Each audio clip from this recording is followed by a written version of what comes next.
Investidores institucionais. Estes são os tipos de pessoas que perseguem o alfa com mais afinco do que estagiários de Wall Street perseguem validação do diretor-geral deles, que nem sequer os conhece pelo nome. E nos últimos anos, esses estagiários e os fundos de trilhões de dólares que eles servem, todos têm estado obcecados com um único ativo. Não ações, não criptomoedas, não imóveis, ou propriedade e nem mesmo inteligência artificial. Não, é uma indústria que cresceu 10 vezes desde 2007. Silenciosamente produziu uma nova onda de bilionários e soa tão sem graça que faz os títulos municipais parecerem atraentes. É crédito privado, isso mesmo. O mais esse canto chato das finanças tem silenciosamente aumentado para mais de 2,5 trilhões de dólares, um gigante trilionário. Para contextualizar, isso cria o mercado global de crédito privado maior que o PIB do Canadá. Mas sejamos realistas, sinceramente isso não conta muito. De qualquer forma, demais. E aqui está o ponto-chave. O crédito privado proporcionou quase retornos idênticos ao mercado de ações nos últimos 20 anos, mas com muito menos volatilidade. São ganhos semelhantes ao mercado de ações, sem a constante sensação de instomadas oscilações. Então, se o crédito privado é tão ótimo, por que ninguém fora do Wall Street parece saber disso? A questão é por que lancei um programa de 2 meses de investigação sobre esta indústria secreta que está silenciosamente dominando Wall Street. Você provavelmente já ouviu falar de crédito privado de algum cara do setor financeiro que bebe Zinsling. Você sabe do que estou falando. Colete Patagônia, Red Bull na mão e um saquinho de nicotina tão profundamente alojado que é praticamente parte de sua personalidade. Mas caso você não tenha ouvido falar de crédito privado antes, aqui está o resumo. Imagine você é uma empresa que precisa de um empréstimo. 30 anos atrás, você entrava num banco, dava um toque de mão, um banqueiro chamado Tucker aparecia e pronto, você tinha um empréstimo. Sem perguntas e sem estresse. Tucker não se importava com seu ponto de crédito, verificação de sua renda ou o fato de sua última empresa ser literalmente uma loja de vape falida. Naquela época, os empréstimos foram concedidos mais rápido do que erupções de hash na Veras Primas. E surpresa, surpresa, foi assim que o sistema financeiro acabou com uma ressaca tão forte que quase matou a economia global. E, como resultado, após a crise financeira de 2008, tudo mudou. Os bancos se transformaram em pais rigorosos e eles ganharam uma nova perspectiva conjunto de regras e regulações. Atualmente, quando você entra num banco, você implora por um empréstimo, preenche 50 formulários, oferece seu primogênito como garantia e talvez, apenas talvez, eles te deem dinheiro. E é aí que entra o crédito privado. Crédito privado é como aquele tio suspeito que diz: não se preocupe com esse relatório, eu te dou dinheiro agora mesmo, mas você pode não gostar da taxa de juros.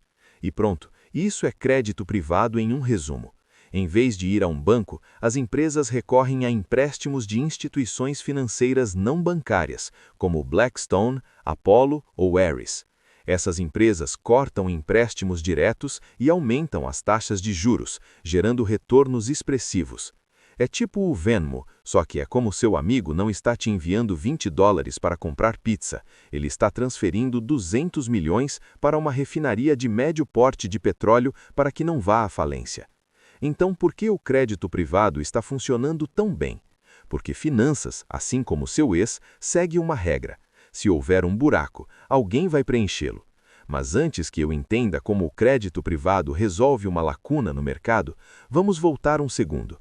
No início das décadas de 2000, o mercado de crédito privado era pequeno, de cerca de 140 bilhões globalmente. Era o irmão estranho do capital privado, ainda um nicho de mercado e continuava sendo ignorado. Então chegou 2008. Ao longo dos anos, os bancos vinham distribuindo empréstimos como doces no Halloween. Começaram com os infames Loan Ninja, que eram empréstimos para pessoas sem renda, não emprego e sem ativos. Então, os bancos começaram a aglutinar essas pilhas fumantes de dívida em obrigações de dívida colateralizada ou CDOs, e estavam vendendo estes como produtos securitizados.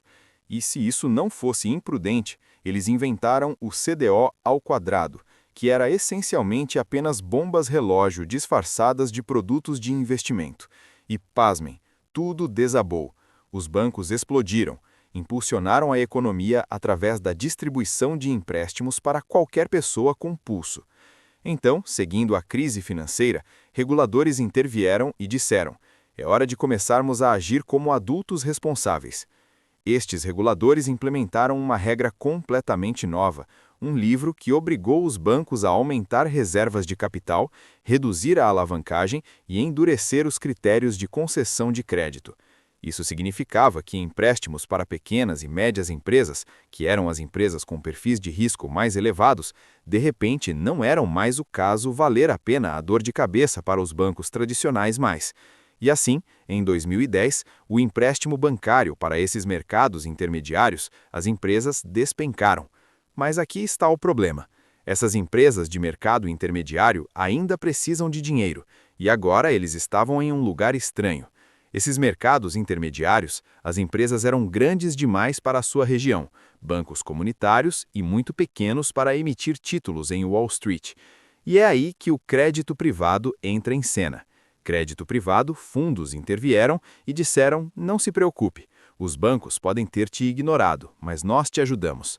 Esqueça a garantia, basta assinar aqui, pagar 10% de juros e vamos acrescentar algumas taxas. E empresas formaram fila mais rápido do que as meninas brancas em uma liquidação da Lululemon. Em 2010, crédito privado, ativos sob gestão, giravam em torno de 300 bilhões de dólares. E em 2020, esse número havia ultrapassado 1 trilhão de dólares. Isso significa que desde 2007, o crédito privado não apenas cresceu, mas explodiu em mais de 10 vezes. Transformou-se do que era antes um nicho de finanças, agora Wall Street, a máquina de fazer dinheiro favorita. Nos últimos 20 anos, o crédito privado tem rendido cerca de 9,6% ao ano, enquanto durante o mesmo período, o mercado de ações tem rendido cerca de 10,2% ao ano. Portanto, se o crédito privado tiver apresentado desempenho inferior em comparação com o mercado de ações, por que estão os investidores babando por esse ativo classe? E a resposta se resume a duas palavras. Duas palavras que fazem os majores em negócios sussurrarem: é agora, rapazes. Duas palavras que fazem aquela garota algumas mesas a você dizer: talvez ele não seja tão um nerd. Duas palavras que fazem os investidores, só de pensar nisso, ficarem com água na boca. E as duas palavras são retornos estáveis. Veja, enquanto o crédito privado pode ficar atrás das ações, em cerca de 60 pontos base anualmente, ele fornece esses retornos sem a montanha-russa emocional que as ações trazem. As ações podem oscilar 20% para cima ou para baixo em um único ano ou em uma semana, se Jerome Powell apenas conseguir pingar na sua garganta. Embora crédito privado, no outro lado, é suave, entediante e consistente. E depois de mais de uma década de taxas de juros péssimas, onde títulos pagos por quase nada, crédito privado se tornou o ativo ideal. Risco demais para bancos, seguro demais para hedge fundos e perfeito para qualquer um gerenciando 30 trilhões em bens de outras pessoas. Dinheiro. Oferece fundos de pensões e fundos patrimoniais um lugar para estacionar seus 30 trilhões em ativos. Sob gestão, é um meio-termo aparentemente perfeito, uma solução com retornos semelhantes aos de ações e volatilidade semelhante aos de títulos. No entanto, não é tudo flores e arco-íris, porque, enquanto à primeira vista o crédito privado pode parecer como o veículo de investimento perfeito, ele acarreta seus próprios riscos, especificamente em relação à liquidez, avaliações de mercado, inadimplências e alavancagem. Quando se trata de crédito privado, não existe uma bolsa centralizada, liquidez, sem cotações públicas de preços e ninguém sabe ao certo quanto esses empréstimos só valem enquanto alguém parar de emprestar. E mesmo assim, é meio que só um jogo de adivinhação. Mas essa é a magia de Wall Street. Os investidores irão felizes ignorar quaisquer rachaduras que estejam se formando debaixo da superfície, contanto que estejam recebendo seus 8 a 10% ao ano, porque todo o setor de crédito privado é gerido baseado em uma única suposição: os mutuários continuarão pagando.